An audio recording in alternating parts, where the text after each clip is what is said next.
Hola, bienvenidos a nuestro Expreso Financiero, un espacio en donde conversamos todo lo que tienes que saber para empezar la semana. Bueno, pues esta semana estamos empezando con mucho ruido del fin de semana. Incluso la semana pasada veníamos con volatilidad importante en la renta variable, todo el tema de Nvidia, todo el tema de la inteligencia artificial generando desvalorizaciones. Y el fin de semana pues ya se consolidó toda la situación en Irán, donde pues básicamente empezamos la semana con más preguntas que con respuestas, ¿no? ¿Qué tan rápido va a ser la consolidación de una democracia en un país, pues donde básicamente digamos, la situación política ha estado pues liderada valga la redundancia, por líderes religiosos que van a ser los que van a decidir quién va a ser o quién le va a dar continuidad al liderazgo después de la muerte del Ayatollah Khomeini? Entonces, una pregunta importante, también una pregunta importante sobre qué va a pasar con el petróleo cuando pues todo el tema del estrecho de Hormuz está bloqueado y pues esto, digamos, implica pues un bloqueo de cerca del 20% de lo que se produce en términos de petróleo a escala global y el impacto pues para el inversionista y para las personas de a pie frente a esta situación en Irán. Entonces vamos a conversar sobre esos temas y pues vamos a empezar, Esteban, preguntándote un poquito cómo estás viendo el tema de Irán, qué es lo que es importante que el inversionista de a pie, que nosotros los colombianos, pues tengamos en el radar, en qué puede impactar esta situación en Irán para nosotros en nuestro día a día. Bueno, es un tema amplio. Como ya lo mencionaste, está todo el tema principalmente del petróleo en la región. O sea, un bloqueo de esto, ya lo vimos unas subidas del precio del petróleo y dependiendo de qué tanto dure el conflicto, podríamos ver subidas más prolongadas y no solamente prolongadas, sino también de mayor magnitud. Esto puede ser problemático, por ejemplo, para Estados Unidos. Hemos visto un tema de inflación que no termina de ceder, una reserva federal que anuncia que va a estar más moderada con las bajadas de tasas y si en caso tal de que el petróleo suba, estaríamos viendo nuevamente una inflación creciente y no sería raro ver incluso subidas de tasa por parte de la Reserva Federal. Ahora, para nosotros en Colombia, puntualmente, tenemos una economía muy dependiente de las exportaciones petroleras, un ingreso fuerte de las divisas viene específicamente de este rubro, y eso podría un petróleo más alto llegar a compensar, digamos, la reducción en divisas que tuvimos en exportaciones agrícolas, que tuvimos también por, digamos, esa pérdida un poco de valor de dólar que estamos viendo respecto al dólar que estamos viendo recientemente.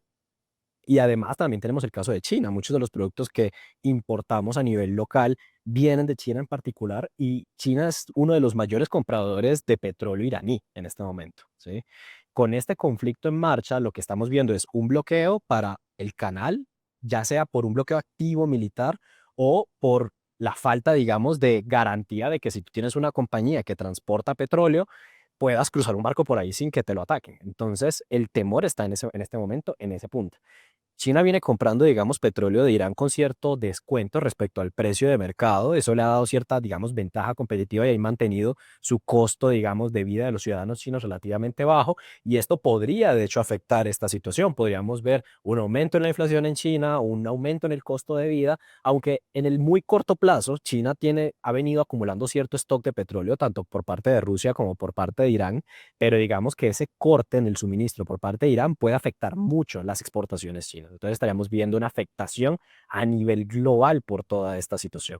Bueno, entonces vamos a organizar toda esta información que nos has dado. Entonces, básicamente, el primer impacto que estamos viendo de la situación de Irán es un incremento del precio del petróleo. ¿Qué tan grande va a ser este impacto para el mundo? Depende de la duración del conflicto. Entonces, acuérdense, hoy el precio en el petróleo está del orden de $80 el barril. Poco la preocupación es si sube por encima de $100 el barril o incluso puede subir a $120 el barril. Entonces, ese es un primer mensaje importante.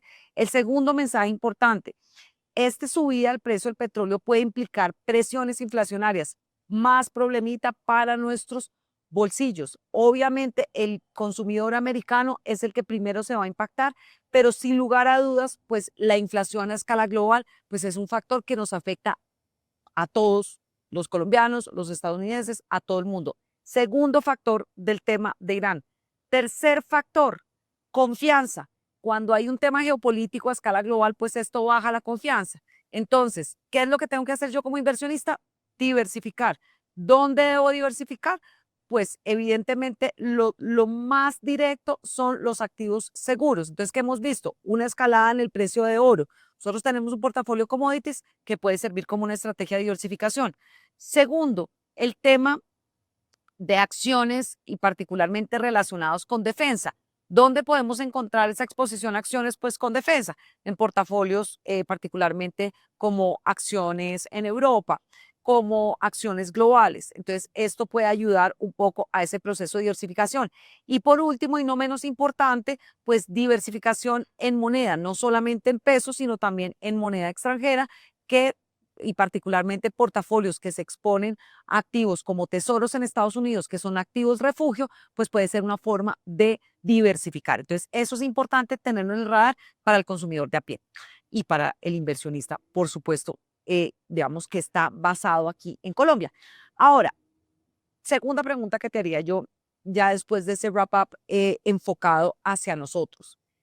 Desde un punto de vista accionario, entonces, la semana pasada veníamos con una situación de mucha volatilidad y preocupación por el tema de inteligencia artificial, por el tema, obviamente, digamos, de seguridad relacionado con la inteligencia artificial. Entonces, quiero que nos profundicemos en ese chismecito corporativo y tal vez como cómo estás viendo ese vínculo de defensa con tecnología que está súper interrelacionado. Cuéntanos un poquito al respecto.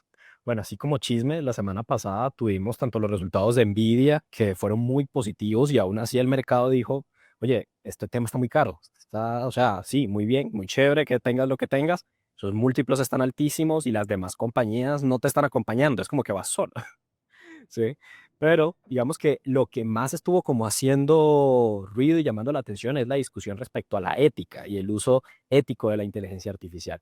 Tuvimos la noticia de que Anthropic, digamos que está en este momento con un pleito con el Pentágono, con el Departamento de Guerra de Estados Unidos, porque digamos que el Pentágono le solicitó, digamos, el uso de su inteligencia artificial, de Claude, para usos de defensa, pero Anthropic le colocó unas condiciones, ¿sí? De hecho, la mayoría, el CEO mencionó que el 98% de las condiciones se las habían aprobado. Tuvieron fue conflicto con el uso específico de, por ejemplo, utilizar su inteligencia artificial en sistemas de armamento autónomo, ¿sí? Esto significa armas que no requieran la orden de una persona detrás para ser ejecutadas, ¿sí?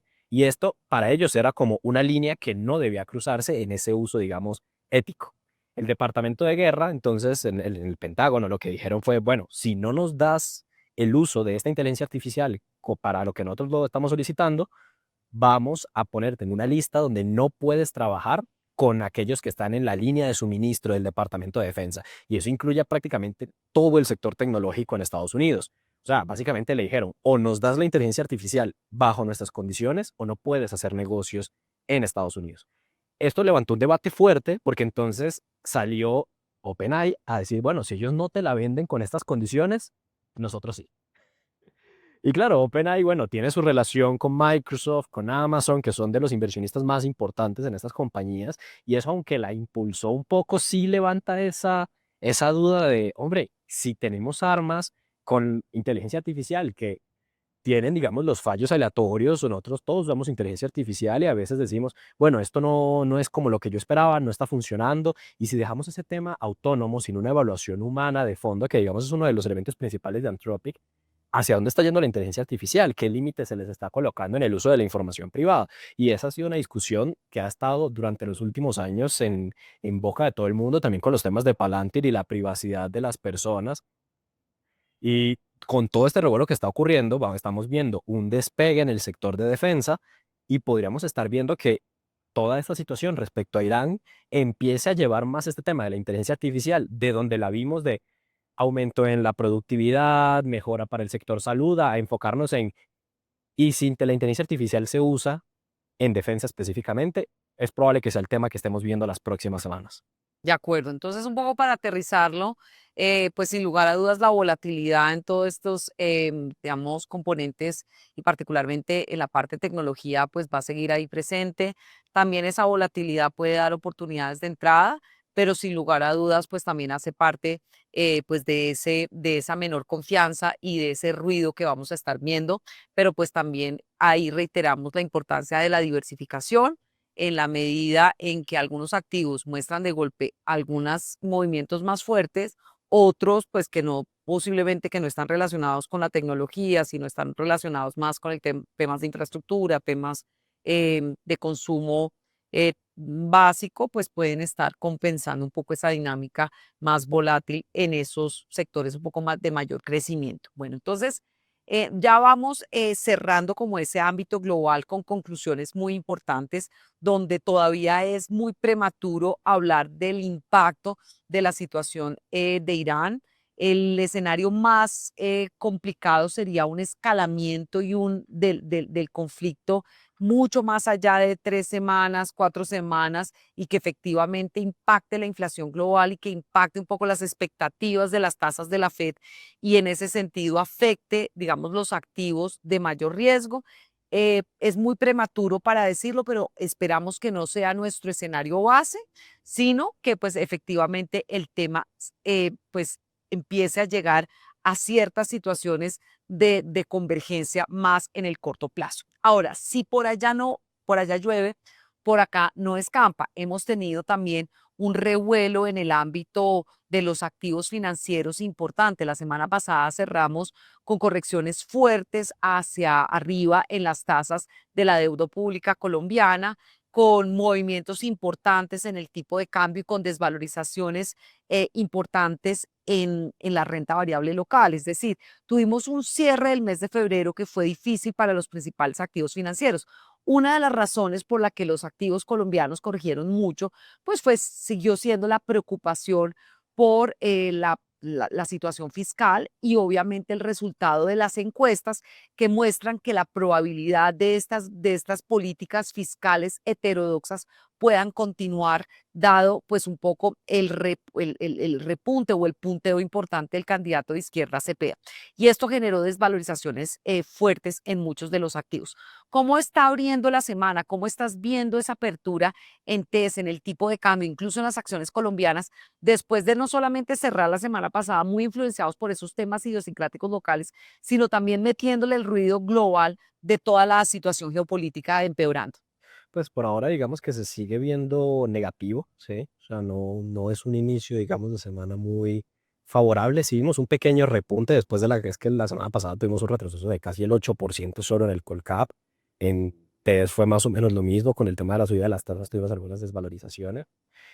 Podría ser una oportunidad de entrada interesante, pero yo creo que estamos en un escenario en donde la colocación en activos específicos y no tanto en todo el segmento puede ser mucho más favorable. Por ejemplo, el tema de Bancolombia, con el tema de la caída de sus servicios y toda esta situación, generó ruido para la acción y teniendo en cuenta también el peso que tiene Bancolombia en el Colcap, eso terminó jalando mucho también hacia abajo. Podríamos ver unas valorizaciones, por ejemplo, para el caso de Ecopetrol, lo cual podría dar cierta oportunidad con la subida del precio del petróleo, pero podríamos ver esa valoración un poco limitada también por el aspecto, digamos, político de una continuidad del gobierno actual y todo, digamos, la política de buscar reducir ese negocio petrolero energético en Colombia y migrar hacia otros segmentos energéticos.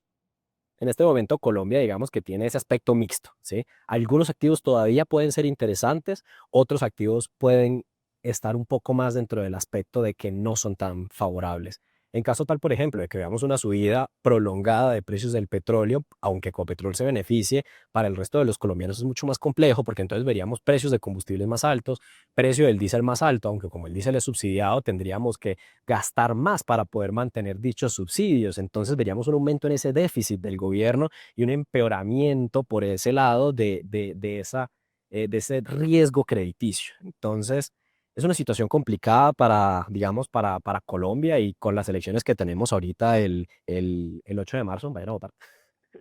Es importante ver cómo va evolucionando, sobre todo el entorno político. También digamos que hay una expectativa de ver, por ejemplo, un dólar un poco más débil con toda esta situación en Irán. Eso podría darle cierta protección a Colombia en cuanto a esa importación de bienes, pero digamos que deja también un poco vulnerable por el otro lado. Ahora, ¿cuál de los dos elementos va a tener más impacto si esa subida de la inflación, o sea, si de por sí ya estábamos descontando unas subidas de tasas por parte del Banco de la República, ahora con este escenario donde además tenemos un petróleo mucho más costoso, sin saber con exactitud durante cuánto tiempo, es probable que veamos unas subidas incluso más fuertes? Perfecto. Entonces, básicamente, un poco haciendo como ese resumen de lo que estás diciendo es, pues sin lugar a dudas, la volatilidad pues empieza muy fuerte en el mes de marzo, pero recordemos que la volatilidad también son oportunidades. Entonces, ciertas correcciones que estamos viendo en la renta variable también nos están dando niveles de entrada un poco más atractivos y como inversionistas siempre tenemos que tratar de pensar en el mediano y largo plazo. Entonces, factores claves que como inversionistas y tenemos que tener el radar pues un poco cómo se va a dar este tema de la consulta la próxima semana, porque esto te va a dar una visión un poco de cómo está digamos que la población o el electorado, pues las personas que vamos a votar, estamos posicionándonos hacia el futuro de la política económica y la política pública. También, pues claramente, esta convergencia de tantos factores, digamos, que generan ruido, pues no se da siempre. Entonces también después de tantas caídas, pues claramente vienen descansos de esas caídas. Entonces hay que aprovechar también para buscar esos niveles de entrada interesantes y ratificamos la importancia de la diversificación, tener exposición en activos de renta fija con énfasis en deuda privada que está siendo un poco menos volátil frente a la deuda pública, es clave algo de exposición en tipo de cambio extranjero, porque si bien el tipo de cambio en Colombia se mantiene relativamente beneficiado por el precio del petróleo, pues finalmente también tener esa diversificación en moneda hace todo el sentido.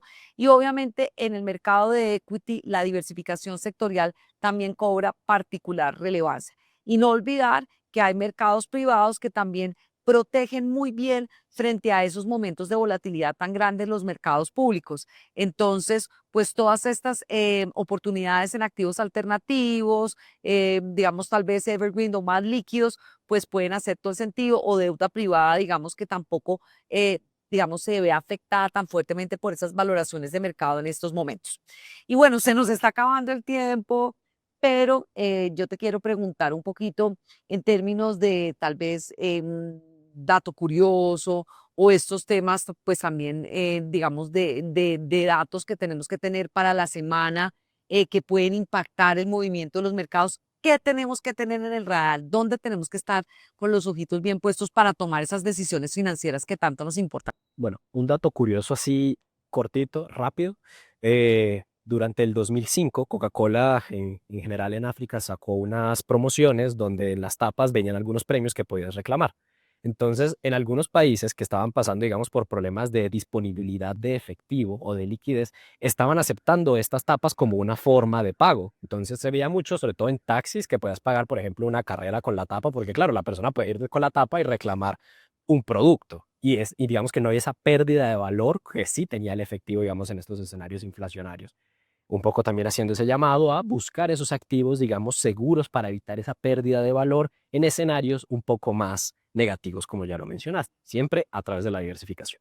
Y en cuanto a datos importantes, bueno, esta semana el viernes tenemos el dato de inflación de Colombia para ver cómo va a continuar todo ese tema de política monetaria. Tenemos también los PMIs en Estados Unidos y los datos de nóminas en Estados Unidos para ver si ha habido un deterioro en los ingresos no agrícolas dentro de Estados Unidos. No, excelente, excelente, porque acuérdense que uno de los revuelos más importantes del tema de la inteligencia artificial es el impacto en las nóminas y pues efectivamente que se está reemplazando, hay layoffs en ciertos, digamos, sectores de la economía, pues que están siendo reemplazados con inteligencia artificial, entonces ese tema es absolutamente clave. Y otro tema que resaltaría yo, el tema de la inflación, porque recuerden que febrero tiene los ajustes en educación y ese ajuste también es pues muy indexado al salario mínimo. Entonces esperamos que el dato de febrero pueda ser levemente, digamos, negativo con una inflación, recordemos que estaba en niveles pues del orden del 5,30 hacia niveles que posiblemente van a estar mucho más cercanos al 5,60 y esperamos que en promedio la inflación pues se equipare a niveles por encima del 6%, pero un poco lo que ya se está viendo es que de golpe, en la medida en que las tasas del Banco de la República van a seguir subiendo, se espera un incremento casi, pues digamos, desde niveles del 10,25 al 11,25 o al 11 en la reunión de marzo, pues la economía ralentice esa dinámica y eso puede incidir pues positivamente en las expectativas de inflación hacia el 2027. Entonces estamos cargados de información, pero lo más importante es pues que si ustedes quieren saber mucho más de estos temas, no olviden seguirnos aquí en nuestro Expreso Financiero. Hasta la próxima.